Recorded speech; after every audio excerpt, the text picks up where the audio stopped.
Good evening. आज हम फिर हिंदी के कुछ पिछली परीक्षाओं में पूछे गए प्रश्नों के साथ उपस्थित हैं।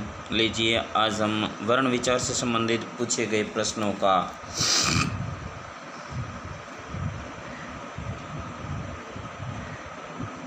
को सोल्व करते हैं। पहला प्रश्न है, तालव्य व्यंजन है, जिसमें जैसे रीट टेट हुई थी जो फर्स्ट 2011 के अंदर लेवल फर्स्ट के अंदर पूछा गया था, तालव्य व्यंजन कौन कौन से हैं। तो अपना उत्तर है बी राइट है, च, ज और छ। व्याख्या देखो इनकी। मूर्धन्य में री और ट वर्ग आता है। र तथा श का उच्चारण मूर्धा से होता है, वे मूर्धन्य वर्ण कहलाते हैं। तालव्य ई और ई च वर्ग च, ज, झ, य तथा स का उच्चारण तालु से होता है, इसलिए इन्हें तालव्य वर्ण कहा जाता है। दंत्य त वर्ग त, थ, द, ध, न, ल और स का उच्चारण स्थान दंत होता है, ये द वर्ण दंत्य कहलाते हैं। और औष्ठ्य उ, प वर्ग प, फ, ब, भ और म का उच्चारण ओष्ठ से होता है, अतः इन्हें ओष्ठीय वर्ण कहा जाता है। तो अपना उत्तर राइट हो गया च वर्ग वाला। चलिए अगले प्रश्न की ओर चलते हैं। नेक्स्ट प्रश्न है अपना जो टेट लेवल सेकंड के अंदर 2011 में पूछा गया था, कौन सा वर्ण ओष्ठीय नहीं है। उ, व, उ और आ। तो अपना उत्तर हो जाएगा आ, क्योंकि आ है वो कंठीय वर्ण है तथा व दंतोष्ठीय है। उच्चारण स्थान देखिए, नासिका, अंग, मूर्धा, री, कान तालु से, ई और ई, ओष्ठ उ और ऊ होते हैं, दंत है वो, और कंठ ये उच्चारण स्थान कंठ से अ, आ और अह बोला जाता है। नेक्स्ट प्रश्न की ओर चलते हैं, जो हमें रीट लेवल फर्स्ट 2017 में पूछा गया था। ढ का उच्चारण स्थान,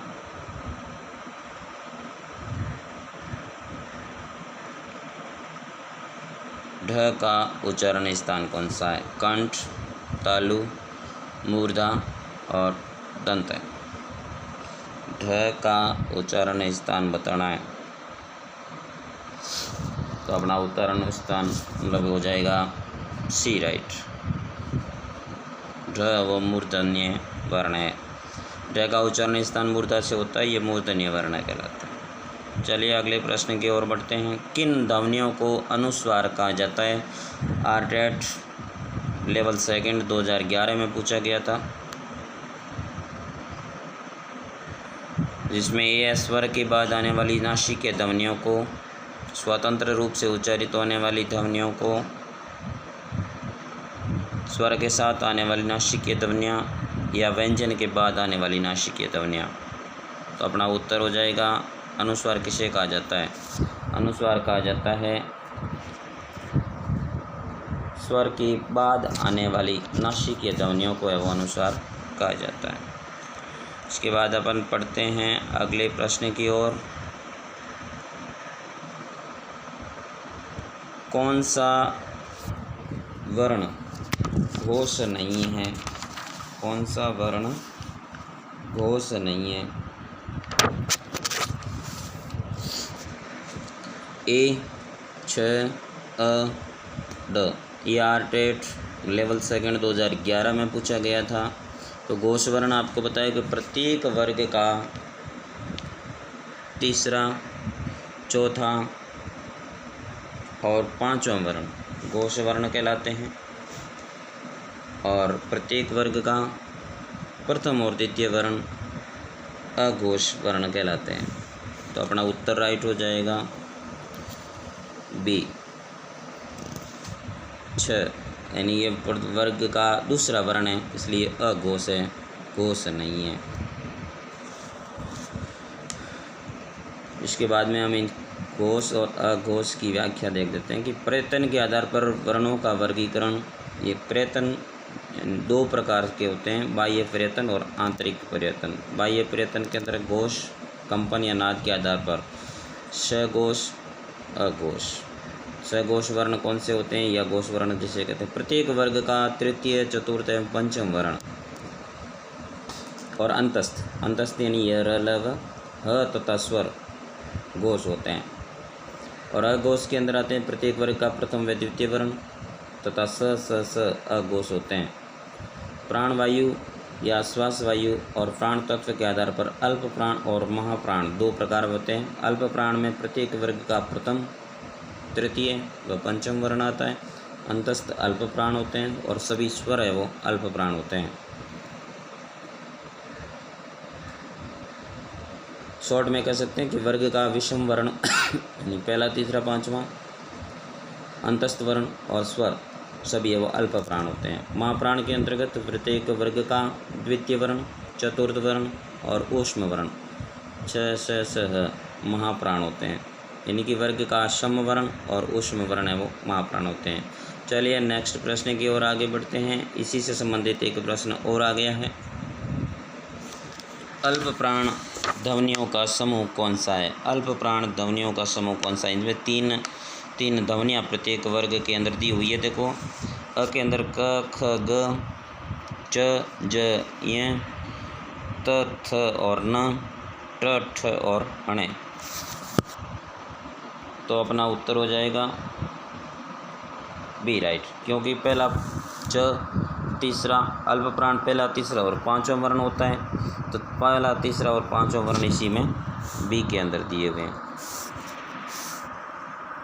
चलो नेक्स्ट प्रश्न की ओर बढ़ते हैं। किस शब्द में ऐ स्वर नहीं है?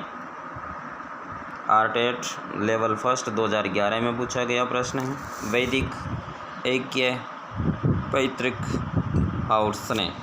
देखो ऊपर वाले तीन ए, बी और सी में दोनों में ऐ स्वर तीनों में नज़र आ रहा है और अपने इस बी के अंदर है वो ऐ वर्ण नज़र नहीं आता है।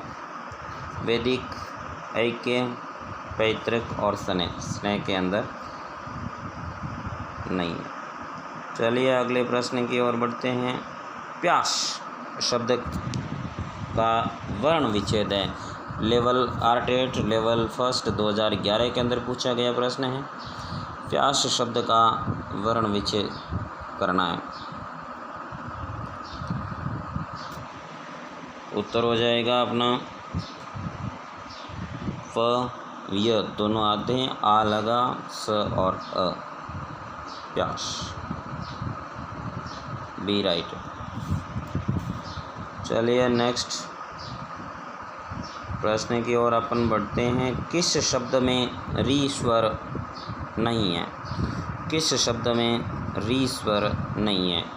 कृपा, कृष्ण, दृष्टि और रिवाज।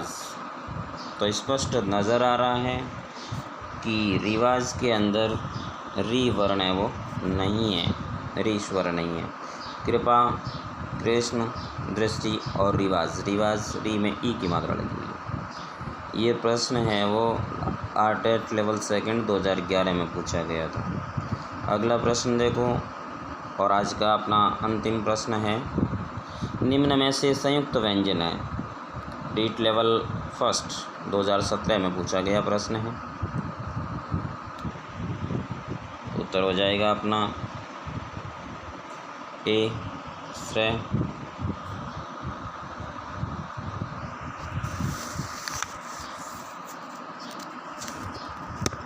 संयुक्त व्यंजन दो असमान व्यंजनों से मिलकर बना ध्वनि समूह संयुक्त व्यंजन कहलाता है। संयुक्त व्यंजन के अंतर्गत अक्षय, त्रय, ज्ञ और श्रेय ये चार वर्ण है वो संयुक्त व्यंजन के अंतर्गत आते हैं।